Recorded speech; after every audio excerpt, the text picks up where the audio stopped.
Broadcasting from Salisbury University campus, this is WSDL Ocean City, NPR News Talk 90.7. Putting Delmarva first. Stay tuned for Delmarva Today with your host, Don Rush.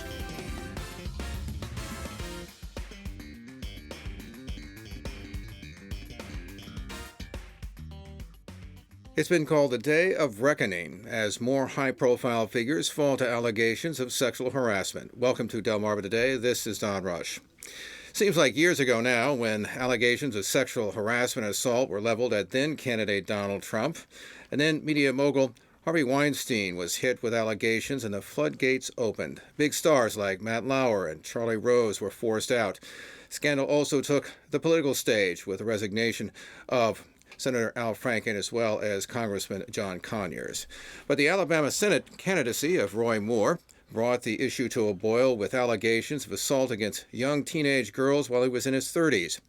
And that has brought the country back to calls for the resignation of President Donald Trump, or at least a congressional investigation. In our studio this morning is Michelle Hughes. She is with the Life Crisis Center here in Salisbury. Welcome to the program. Thank you. So, let me just ask you right out. Should Donald Trump resign? That's not something. That's not a question for me to answer. Although I have some concerns about there not being due process in a lot of these cases. It's one thing if someone elects to resign rather than go through an ethics investigation, but it's something else again to just demand a resignation when there hasn't been any due process. So what do you make of the whole discussion about sexual assault as it evolved out of the Roy Moore campaign, in which we had initially there was Republicans who backed away and then they went ahead and supported him. There was some talk about due process. What do you think that race told us about how we handle this? There's a very interesting study that's actually has just been released last week about the partisan divide over how we handle allegations of sexual harassment and sexual assault. And what the study says, and the Pew Charitable Trust has been doing some of the interpretation, but the study says that Democratic and Republican, there's a vast difference between how Democratic women and Republican women view this sexual harassment. But there is almost no difference in how Democratic men and Democratic women view it. Explain. Well, that most women who identify as Democrats view sexual harassment as a very serious issue and can identify it as such. And but the same thing is true of Democratic men. And what about Republican women? Republican women are much less likely, by a factor of 35 or 40 points, to identify sexual harassment as an issue.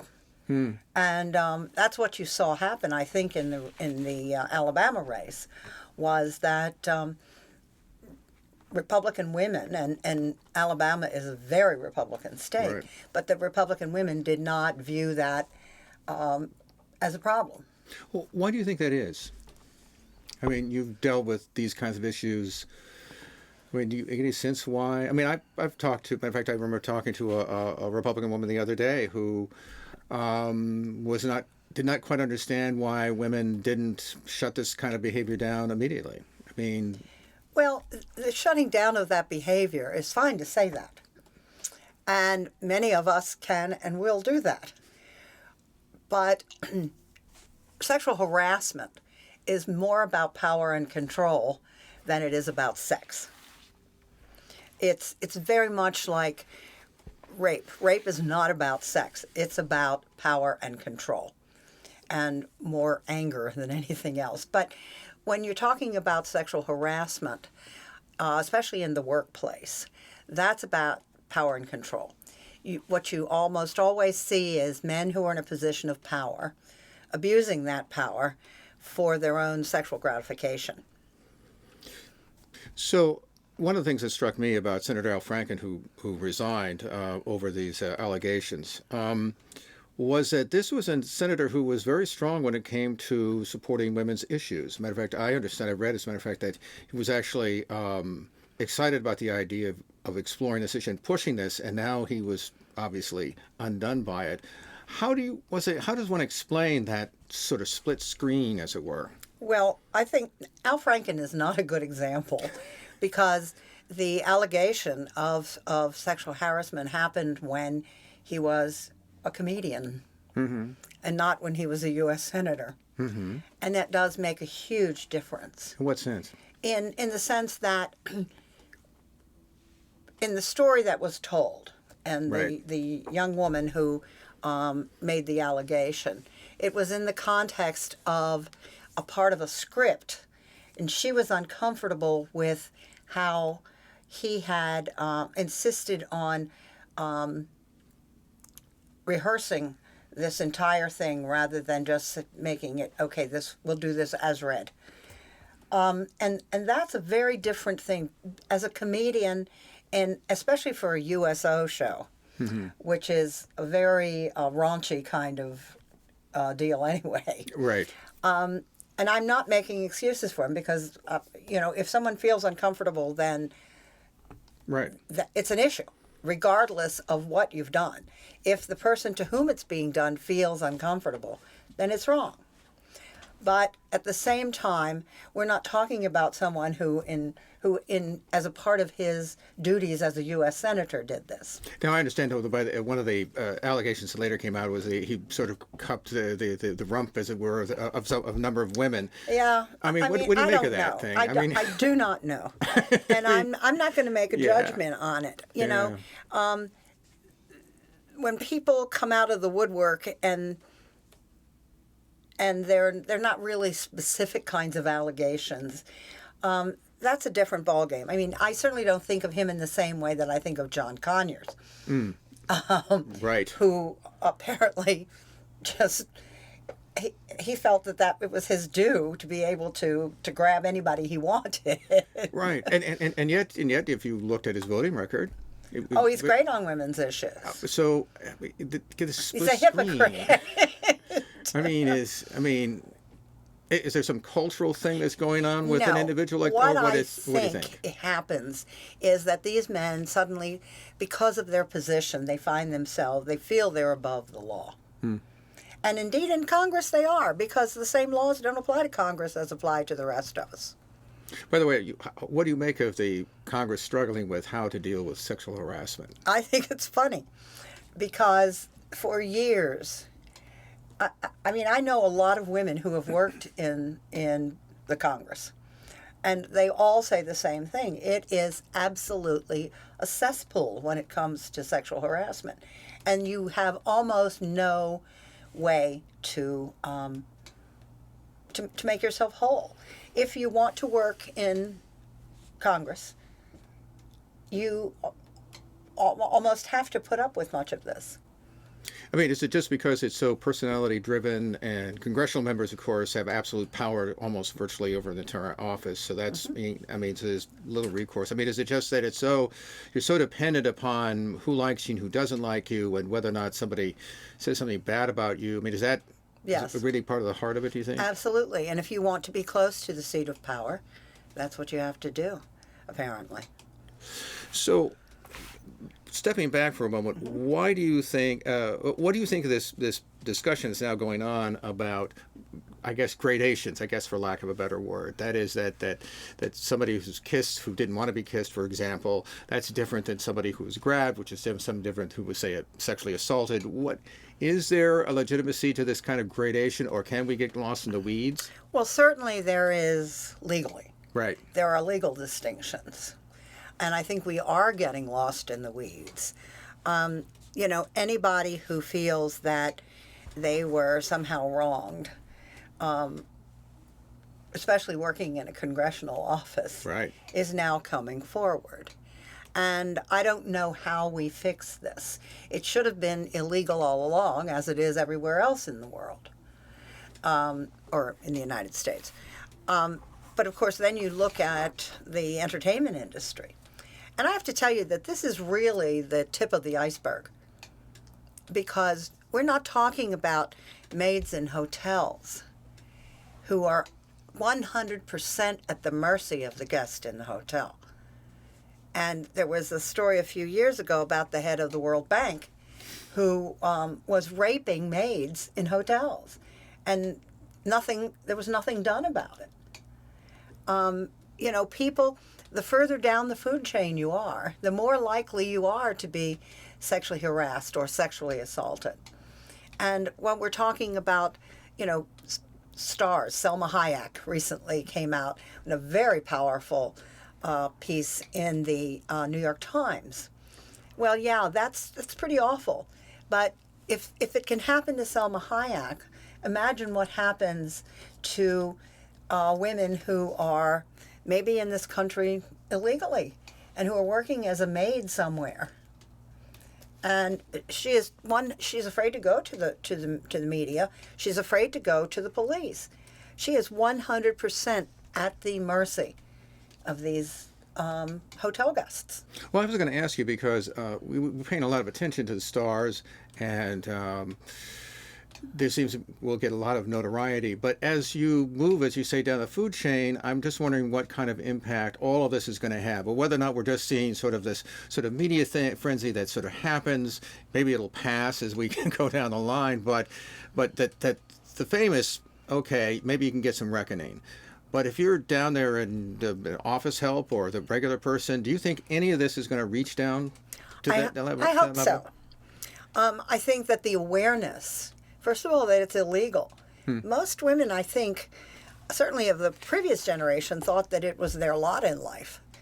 And for many women still, they think that it's what men do. I heard people who said when we heard the Access Hollywood tape, who said, "Oh, it's locker room talk. That's the way men talk." Well, my husband doesn't talk that way, and my sons-in-law don't talk that way, But there was that assumption that that's the way men talk, but most of the men I know don't talk that way, and I think that the younger generation, they're totally unused to this kind of thing, and so what I think is happening is that eventually we'll see less of this kind of behavior simply because younger women are not going to put up with it. Do you think that the younger men are learning a different lesson than, say...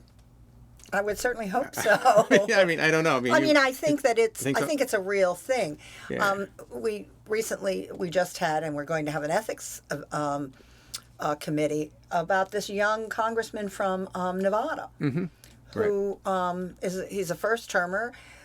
He was seen as someone who was a real comer, but apparently he learned from his elders. And so, there's going to be an ethics investigation of him, and he may not run again. If these young men don't get their act together, we're going to lose a lot of talent because of their inability to control other things. I was going to ask you, because whether or not the law has kept up with this sort of thing. I ran across, I think it was Chapel Hill attorney Laura Noble, who wrote that victims have to rely upon the federal law, which is vague, outdated, and often the interpretation by judges can be somewhat different. And Yes. she says, quote, "In some instances, they found things not to be sexual harassment that I think a jury of your peers would clearly find to be sexual harassment. Things like being groped or someone trying to kiss you against your will, etc." Do we need to update our understanding of that law, or do we need new language to make it clearer, do you think? I mean, you deal with some of this yourself. Yeah, the federal language is deliberately vague. And, you have to be able to prove that the conduct has the purpose or effect of unreasonably interfering with an individual's work performance or creating an intimidating, hostile, or offensive working environment. What does that mean? It's subjective. It's completely subjective.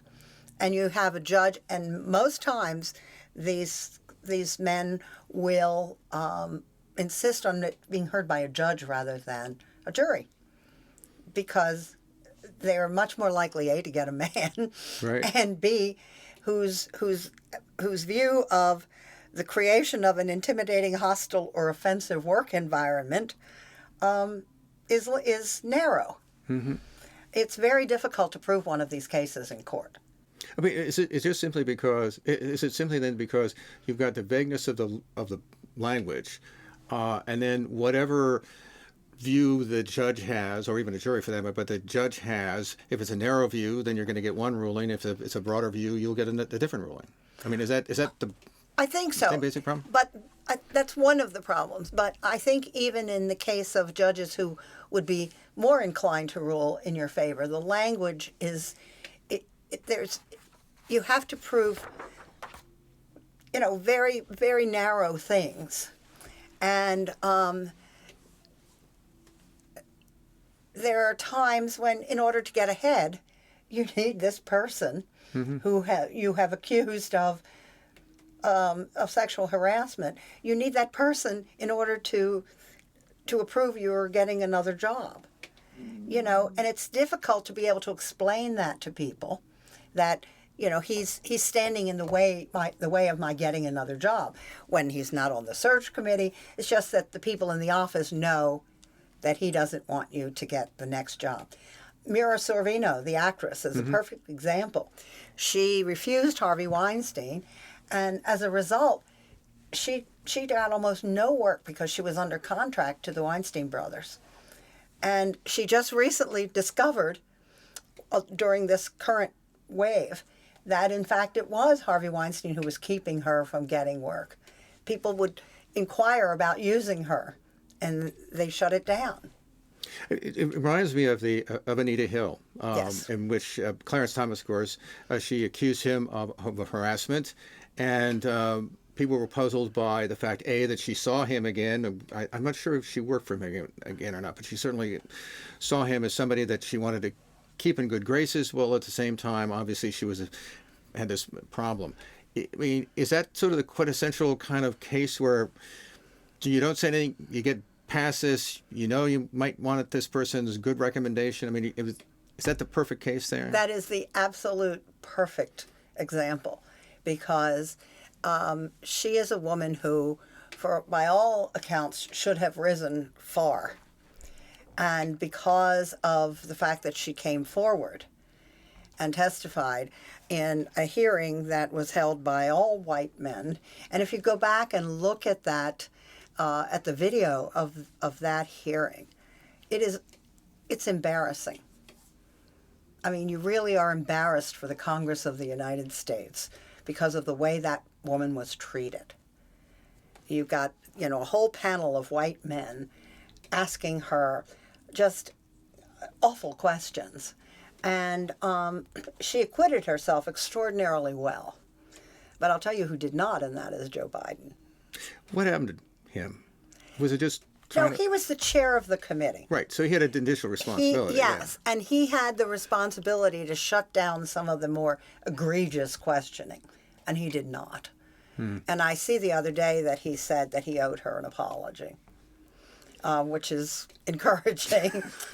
But, she will be the chair of this commission that is looking into the way Hollywood deals with sexual harassment. Right. Yeah. An ironic thing. An extraordinarily ironic thing. We're also seeing sort of this conservative backlash, at least certainly surrounding, of course, Donald Trump. I guess Sean Hannity's probably the foremost image here. He says many women who report sexual harassment will like to make money. Then I think one of his latest things is he compared the uncertainty to allegations. Sean to Hannity things likes to make money. That's. Or he compares it to the Duke lacrosse thing, or Michael Brown, or George Zimmerman, Freddie Gray. It's uncertainty. What do you make of this backlash? I mean, he's sort of like the lead character, Yeah. but there are a lot of other folks too. Well, in life, there is very little that is absolutely black and white. And Sean Hannity has made his reputation and his fortune in taking a very small bit of gray and blowing it out of proportion because he, like most Americans, likes things to be in black and white, but they aren't. And it's a very difficult thing, I think, for there to be a total black and white. And they'll say things like, well, why did you see him again? Well, you saw him again because he was absolutely necessary for your job, you know. And but to take these tiny things and blow them out of proportion, and I have to say that the other side is no better at doing that. But there are. It's the whole thing with this Roy Moore thing. Mm-hmm. There is no place in this country where it is legal to have any sexual contact with a 14-year-old girl. No place. And to say things like to compare Roy Moore to Jesus Christ is way beyond the pale. And when you start to do things like that, I think you lose some credibility because you've gone too far. Let me ask you this, because I'm reminded of Bill Clinton. Okay. Yes, we all are reminded of Bill Clinton. And did progressives take his indiscretions too lightly? And because it goes beyond Monica Lewinsky, there was a history here. We can debate whether some was the credibility as well as consensuality of these things, but nonetheless, they happened. They happened. I mean, did progressives? I don't know whether make a mistake, but did they? I think yes. If this were Donald Trump, they would be all over it. I think that it is the case that many progressives went a little too far in their defense of Bill Clinton. However, I would also say that it was a different time. I mean, we're not criticizing Jack Kennedy, and he was probably the worst of all of them because that was, what Jack Kennedy did. And the Secret Service was complicit in that. Right. So I think we have to take each of these issues and put it in the context of the time in which they happened. But I guess the question is, shouldn't we have been as outraged? I mean, I know it was a different time, but certainly wasn't as acceptable, right? I mean, that's a tough question. I don't know that it wasn't. I think it was a more acceptable thing. And I think a part of the outrage with the Clinton thing was that was not what the special right. prosecutor was supposed to be doing. Right. It was investigation of Whitewater. And right. the only thing they could get him on was not wanting to admit that he was a philanderer. Mm-hmm. Mm-hmm. It was a very different time. And I can't make a judgment about it, just like I couldn't make a judgment. I mean, everybody knows that FDR right. was quite a ladies' man. Right. So, we can't make judgments on what happened because people were not as attuned to the issue. Should we be as harsh with somebody in which events occurred a number of years back? 20, 30 years. I mean, obviously, yeah, I'm sure there were more think, people would argue, but that's a separate category. But nonetheless, yes, I think so. I think it's a very different kind of. It's very different. I mean, with Bill Clinton, we're talking 20 years ago. Right. And it's a different generation almost. It is a different generation. So I think we have to be mindful of the context. I mean, if John Conyers hadn't touched another woman in the last 20 years, other than his wife, that would be fine. But he has, apparently, last month. So, right. So we have to be more, I think we have to temper our judgment. We can't judge what was acceptable 20 or 25 years ago based on what's acceptable now. Do you think that looking at the political landscape for last year, do you think that all made Hillary Clinton's candidacy more difficult given...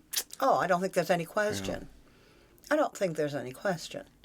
As to whether she would have won. She has too many negatives of her own. Right.